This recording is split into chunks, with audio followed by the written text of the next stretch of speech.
In the headlines tonight, the city is in full swing to prepare for the New Year's Day celebration, with service hours at 2 border checkpoints extended on New Year's Eve, and a countdown fireworks show to wow audiences with new effects. Amid a ballooning budget deficit, the government is urged to review its senior subsidy schemes. And former mayor of Taipei Ko Wen-je is released on bail after being detained for 114 days in connection with corruption scandals.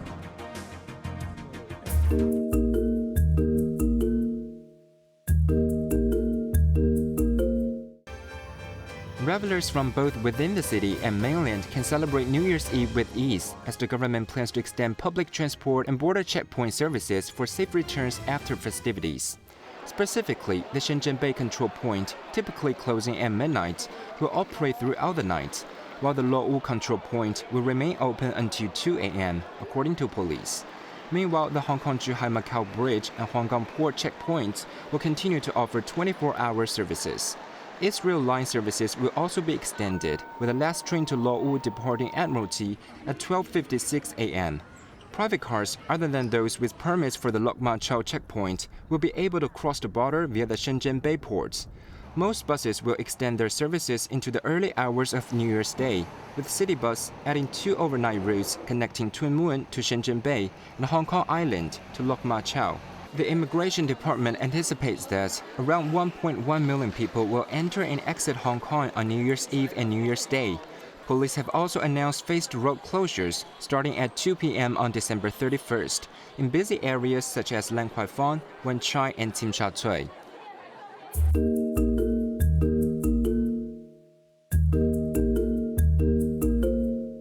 Hong Kongers are set to enjoy a firework musical that will dazzle the sky over Victoria Harbour on New Year's Eve. The 12-minute fireworks show, themed the Symphony of Happiness, will span from Central to North Point.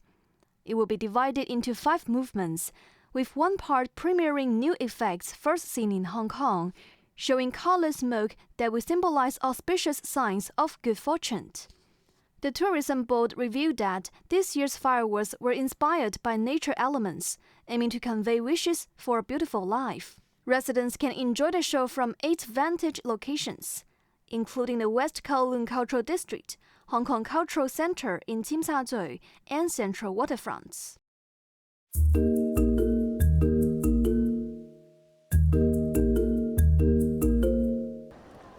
Hong Kongers' revenge travel phenomenon, the act of eagerly traveling after the pandemic, has slowed down, as the number of residents traveling over Christmas has seen only a slight increase compared to last year, according to the Tourism Association. From Sunday to Christmas Day, the Immigration Department recorded 2.84 million departures, with 2.14 million being Hong Kongers. Taking to the airwaves, Timothy Choi, Executive Director of the Hong Kong Tourism Association, noted that the so-called revenge has been going on for over a year, while the incoming Lunar New Year may also have played a role in the small increase of outbound travelers during Christmas.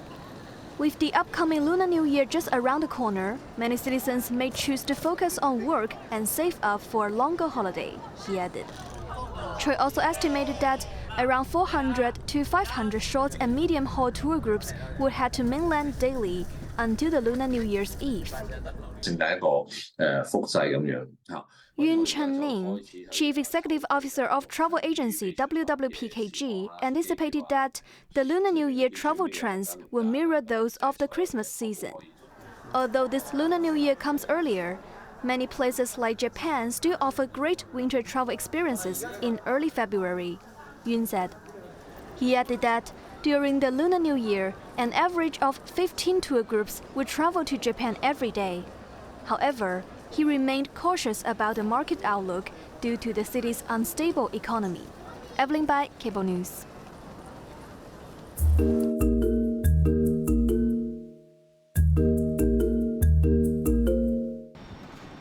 The government was urged to reassess its $2 fare scheme and other subsidies for silver-haired residents, which are deemed to be increasingly burdensome amid a deficit exceeding $100 billion for the current fiscal year. Nelson Chow, Emeritus Professor of Social Work and Social Administration at the University of Hong Kong, pointed out that the government's social welfare expenditure budget for the 2024-25 fiscal year is set at $136.2 billion, representing approximately 17.5% of the total budget, more than double what it was a decade ago. The $2 fare scheme alone is projected to cost $6 billion this year, reflecting a year-on-year increase of over 30%. While this subsidy benefits all seniors aged 60 and above, along with eligible individuals with disabilities, many advocate for raising the age limit to 65, according to Chow. The professor proposed that the government either tighten eligibility criteria or establish a fixed monthly subsidy of $700 for those aged 60 to 64, which he believes would suffice for their daily transport needs. Chow also recommended freezing the old age allowance or fruit money at $1,620 per month, arguing that it has become merely symbolic following the introduction of the new old age living allowance. However, Deputy Director of the Society for Community Organization Si Lai-shan argued that it would be better for the government to increase revenue rather than to cut expenses, especially by such limited amounts. While she supported freezing fruit money, she contended that cutting transport allowances would adversely affect seniors' lives, especially those who are still working. Quentin Yap, Cable News.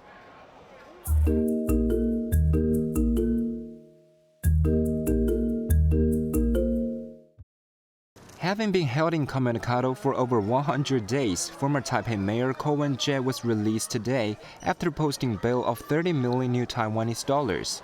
Walking out of the courthouse, Ko thanked his supporters and asserted to the media that he did not consider himself a corrupt individual engaged in illegal activities. Ko had been detained since September after he was accused of accepting bribes amounting to 17 million new Taiwanese dollars related to a property development project in the capital, as well as misusing political donations during this year's election campaign. The Taipei District Prosecutor's Office indicted Ko yesterday, seeking a sentence of 28.5 years. They also attempted to extend his detention, however the court rejected this request, allowing him to remain free under conditions that he does not change residence or leave Taiwan. Meanwhile, the Taiwan People's Party, which Ko founded and leads, has continued to accuse the ruling Democratic Progressive Party of engaging in political persecution and attempting to silence Ko supporters during the election.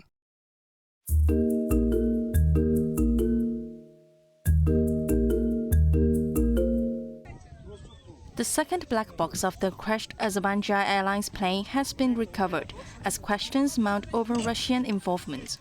Citing 4 sources with knowledge of the preliminary investigation, Reuters reported that the plane, which was en route from Azerbaijan's capital of Baku to the Russian city of Grozny, was struck by a Russian Panzer-S air defense system and its communications were paralyzed by electronic warfare systems.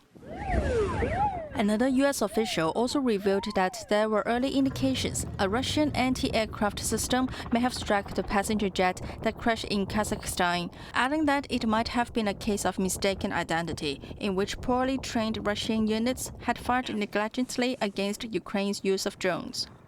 Aviation experts noted from the images of the plane's tail wreckage that the damage was compatible with shrapnel from small surface-to-air missiles. As Azerbaijan held a national day of mourning for the deceased of the crash, officials from Azerbaijan and Kazakhstan neither confirmed nor denied the speculation. Meanwhile, the Kremlin said it was wrong to build hypotheses before the investigation concluded. The plane carrying 67 people crashed near the city of Aktau on Wednesday after it was rerouted and attempted to make an emergency landing, crossing the Caspian Sea to approach Kazakhstan. 38 people were killed, leaving 29 survivors. Anna Chan, Cable News.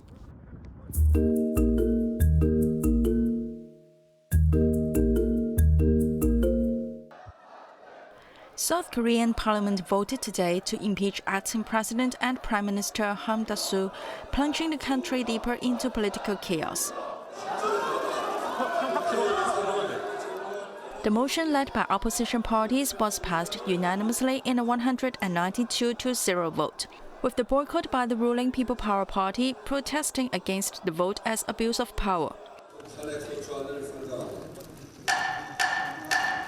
Before the vote, the National Assembly Speaker ruled that the motion against Han can be passed with a simple majority of 151 votes, instead of two-thirds majority needed for a president. Han said he respected the lawmakers' decision and would step aside to avoid more chaos.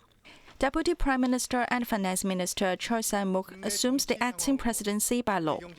On the same day, the Constitutional Court held its first preparatory hearing of embattled President Yoon Suk-yeol's impeachment trial, attended by legal representatives of both Yoon and the National Assembly.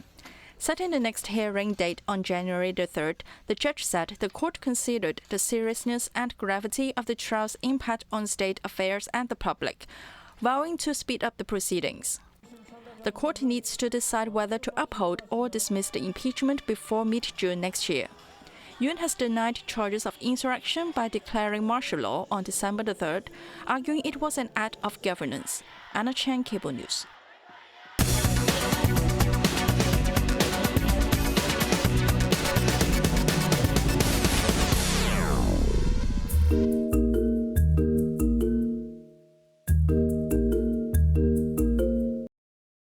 Home prices in Hong Kong rose for a second straight month in November, but the growth rate narrowed down to less than 0.1%, indicating that the city's property market is still on shaky ground. The property price index by the Rating and Valuation Department read 290.9 in November, logging a mere 0.07% increase from October, when it recorded a small 0.9% rise. For the first 11 months of the year, the index, which tracks the prices of lived-in homes, evaporated around 6.6% and embedded decreases of nearly 27% from its record high in September 2021. The growth was mainly driven by medium-sized and luxurious homes, but each of the classes rose less than 1%. Separately, rents in the city retreated for a second month in November, logging a month-on-month drop of 0.3%. Having said that, year-to-date, rental prices have still surged about 3.8%, outperforming the city's sellable home prices.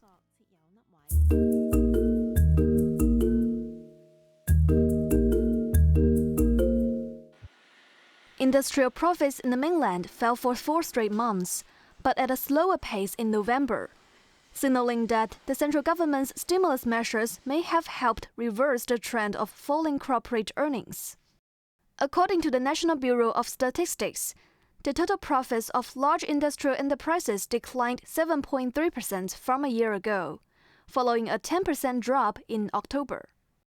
In the first 11 months of the year, industrial profits dropped 4.7%, deepening a 4.3% slide in the January-October period.